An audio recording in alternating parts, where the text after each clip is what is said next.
Mars media நேயர்களுக்கும் அன்பர்களுக்கும் இந்த நாள் இனிய நாளாக அமைய எல்லாம் வல்ல இறைவனை பிரார்த்திக்கின்றோம்.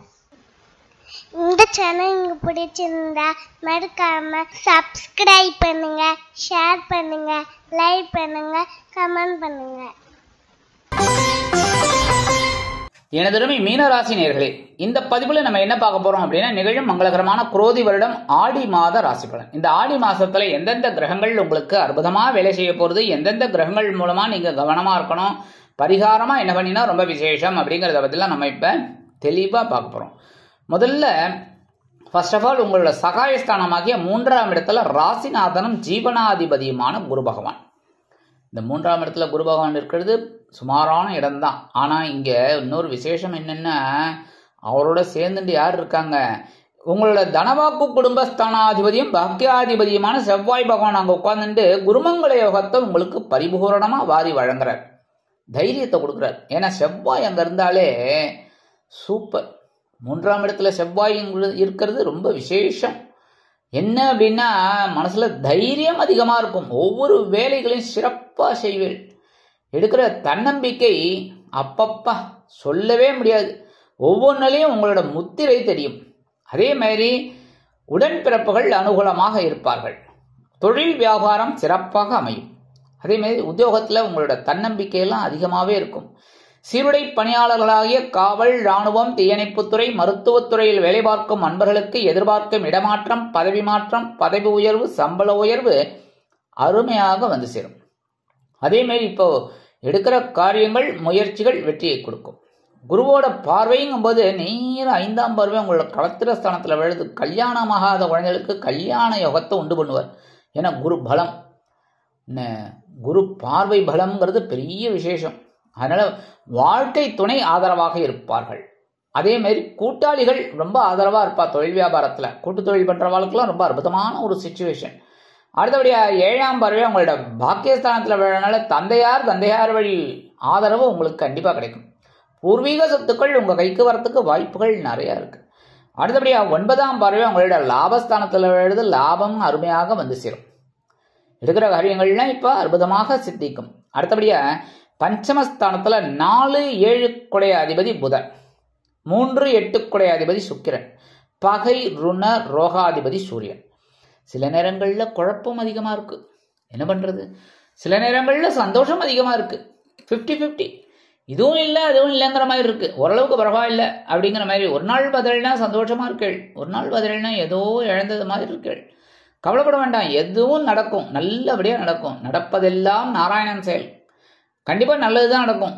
4, 7 குடைய அதிபதி புதன் 5ஆம் இடத்துல இருக்கிறது ரொம்ப விசேஷம். உறவினர்கள் ஆதரவா இருப்பா, வாழ்க்கை துணை ஆதரவா இருப்பா.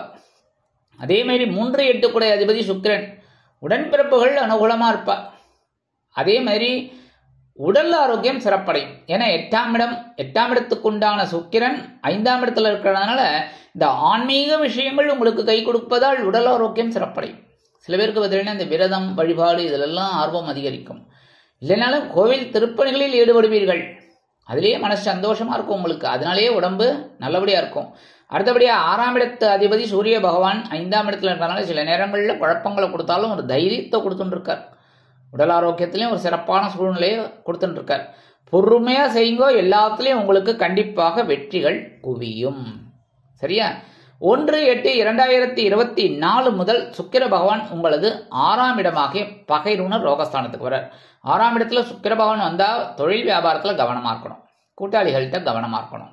அடுத்தபடியா உடல் ஆரோக்கியத்துல கொஞ்சம் கவனம் இருந்தா ரொம்ப நல்லது. இளைய உடன் பிறப்புகளின் வழியில் சில குழப்பங்கள் வந்து மறையும்.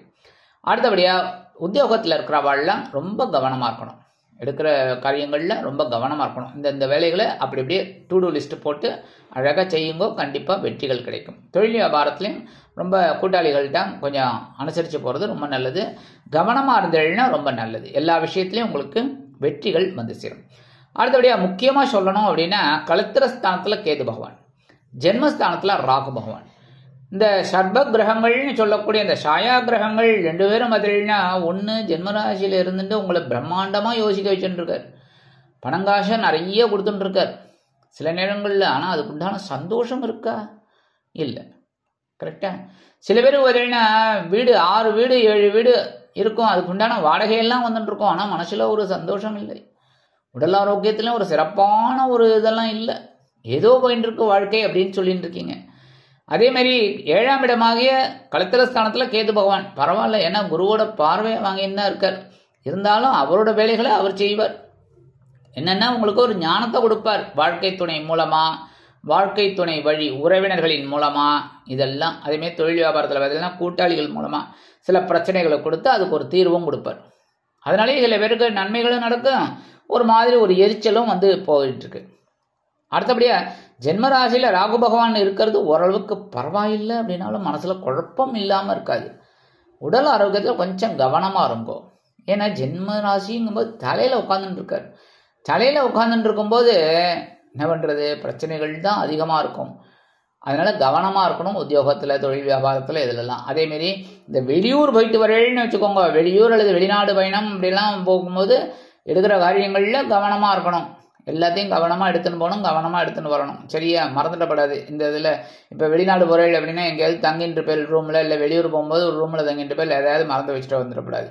சரியா, கிளம்பும்போது கரெக்டாக எல்லாம் எடுத்து வச்சுட்டாச்சா, வாட்சு, பர்ஸு, செல்ஃபோன், அது இது முக்கியமாக டிக்கெட்டு எல்லாம் கரெக்டாக எடுத்து வச்சுட்டு ரைட் இப்போ ஜூட் அப்படின்னு கிளம்பணும். கரெக்டாக இதெல்லாம் கவனமாக இருக்கணும். அதேமாரி உடல் ஆரோக்கியம், ஏன்னா எப்படியும் வெளியில் தான் சாப்பிடணும். ஹோட்டலில் எல்லா ஊருக்கும் எல்லா வெளிநாடும் போனால் வீட்டிலேயே சாப்பிட முடியும் சொல்லுங்கள்?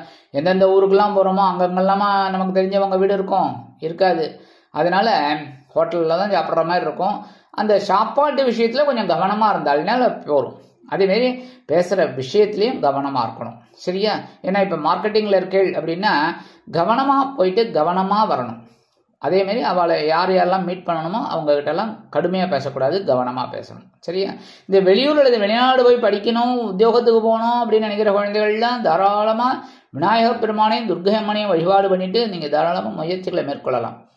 ஏன்னா இந்த ராகு கேது மாறி அதுக்கப்புறம் தான் நான் வெளிநாடு போய் படிக்க முடியும் அப்படின்லாம் யாரும் சொல்ல முடியாது. சரியா, அதனால விநாயகர் பெருமானையும் துர்க்கை அம்மனையும் வழிபாடு பண்ணிட்டு முயற்சிகள் எல்லாம் மேற்கொள்ளுங்க, கண்டிப்பாக உங்களுக்கு சக்ஸஸ் ஆகும். அடுத்தபடியா உங்க விரய ராசியில சனீஸ்வர பகவான் வக்ரகதியில இருக்கார். 7 ஆரம்பிச்சாச்சு, ஆனா வக்ரகதியில இருக்கார். அதனால உங்களுக்கு செலவுகள் கொஞ்சம் மட்டுப்படும். சரியா, சில பேருக்கு பார்த்தீங்கன்னா விலை உயர்ந்த பொருட்களை வாங்கி மகிழும் வாய்ப்புகளும் உண்டாகும். விருந்து கேளிக்கைகளில் கலந்து கொண்டு மகிழ்வதற்குண்டான வாய்ப்புகள் அதிகரிக்கும். அதேமாதிரி சில பேருக்கு வெளியூர் அல்லது வெளிநாடு போகக்கூடிய ஒரு வாய்ப்புகளும் வரும். அதேமாதிரி இந்த மீனராசியை சேர்ந்த அரசியலில் இருக்கிற அன்பர்களுக்கெல்லாம் எடுக்கிற காரியங்கள் அற்புதமாக நிறைவேறும். ஒரு பதவி வாய்ப்பு கிடைக்கிறதுக்கு கண்டிப்பாக ஒரு கூடுதல் முயற்சிகள் கண்டிப்பாக கிடைக்கும். அடுத்தபடியாக இந்த உத்தியோகத்தில் இருக்கிறவர்களுக்கு எதிர்பாராத இடமாற்றம், தொழில் வியாபாரத்தை வேறு இடத்திற்கு பெரிய அளவில் மாற்றலாமா அப்படிங்கிற ஒரு சிந்தனை அதெல்லாம் அதிகமாகும். அதெல்லாம் அற்புதமாக செயல்படுத்தக்கூடிய ஒரு வாய்ப்புகள் உங்களுக்கு கண்டிப்பாக கிடைக்கும். இந்த விரயராசியில் இருக்கிற சனீஸ்வர பகவான் தன்னோட 3ஆம் பார்வையை உங்கள் தனவாக்கு குடும்பத்தானதை பார்க்கறதுனால தனவரவு அப்படி இப்படி தான் வந்துட்டு இருக்கும். திடீர்னு எதிர்பாராமல் நிறையா வரும், திடீர்னு வராமல் இருக்கும். அதெல்லாம் கொஞ்சம் அட்ஜஸ்ட் பண்ணிட்டு அப்படியே போயிட்டு இருக்கோம். அடுத்தது 7ஆம் பார்வை உங்களோட பகையுணர் அவஸ்தானமாகிய 6ஆம் இடத்தை பார்க்கறதுனால சில நேரங்களில் தைரியம் குறையிற மாதிரி இருக்கும். கவலைப்படாமல் தைரியமாக எல்லா வேலைகளையும் செய்யுங்க. அடுத்தபடியாக 10ஆம் பார்வை உங்கள் பாக்கியஸ்தானத்தை பார்க்கறதுனால தந்தையார் கொஞ்சம் அப்படி இப்படி இருப்பார். தந்தை வழி உறவினர்களும் கொஞ்சம் அப்படி இப்படி இருப்பாங்க. அவங்களெல்லாம் நீங்கள் கூடுமானவரை அனுசரித்து போகிறது நல்லது. தந்தையாரோட உடல் ஆரோக்கியத்தில் சிறப்பு அக்கறை எடுத்துக்கிறது ரொம்ப ரொம்ப நல்லது. பூரட்டாதி நட்சத்திரத்தில் பிறந்த அன்பர்கள் குபேரனை வழிபடவும். அதேமாரி உத்திரட்டாதி நட்சத்திரத்தில் பிறந்த அன்பர்கள் பைரவரை வழிபாடு செய்யுங்கள். எந்த பைரவராக இருந்தாலும் சரி, கால பைரவர், தனாகர்ஷண பைரவர், சொர்ணாகர்ஷண பைரவர், யாரை வேணாலும் நீங்கள் வழிபாடு பண்ணுங்க. சரியா, பைரவர். ரேவதி நட்சத்திரத்தில் பிறந்த அன்பர்கள் பெருமாளை வழிபாடு பண்ணுங்க. துளசி மாலை கொண்டு வழிபாடு பண்ணுங்க. ரொம்ப அற்புதமான ஒரு பலன்கள்லாம் உங்களுக்கு கண்டிப்பாக கிடைக்கும். மறுபடியும் ஒரு தடவை சொல்லிடுறேன். மீனராசியைச் சேர்ந்த பூரட்டாதி நட்சத்திரத்தில் பிறந்த அன்பர்கள் குபேரனை வழிபட்டு முன்னேற்றத்தை காணுங்கள். அடுத்தபடியாக மீனராசியைச் சேர்ந்த உத்திரட்டாதி நட்சத்திரத்தில் பிறந்த அன்பர்கள் பைரவரை வழிபட்டு மனதில் தைரியத்தை வரவழைத்து அத்தனை காரியங்களையும் சாதித்துக் கொள்ளுங்கள். மீனராசியைச் சேர்ந்த ரேவதி நட்சத்திரத்தில் பிறந்த அன்பர்கள் பெருமாளையும் தாயாரையும் துளசி மாலை கொண்டு வழிபாடு செய்து உங்கள் துயரங்களை போக்கிக் கொள்ளுங்கள். ஆக இந்த பரிகாரத்தை நீங்க பண்றதுனாலே நிகழும் மங்களகரமான குரோதி வருடம் ஆடி மாதம் உங்களுக்கு அற்புதமான ஏற்றம் தரும், ஆற்றம் தரும், இனிமைகளை அள்ளித்தரும் மாதமாக அமையும் என்று கூறி விடைபெறுகிறேன். நன்றி, வணக்கம். மீண்டும் ஒரு அருமையான பதிவில் நான் உங்களை மனமகிழ்ச்சியோடு சந்திக்கிறேன். வாழ்த்துக்கள். வாழ்க வளமுடன். இந்த சேனல் உங்களுக்கு பிடிச்சிருந்தா மறக்காம சப்ஸ்கிரைப் பண்ணுங்க, லைக் பண்ணுங்க, ஷேர் பண்ணுங்க.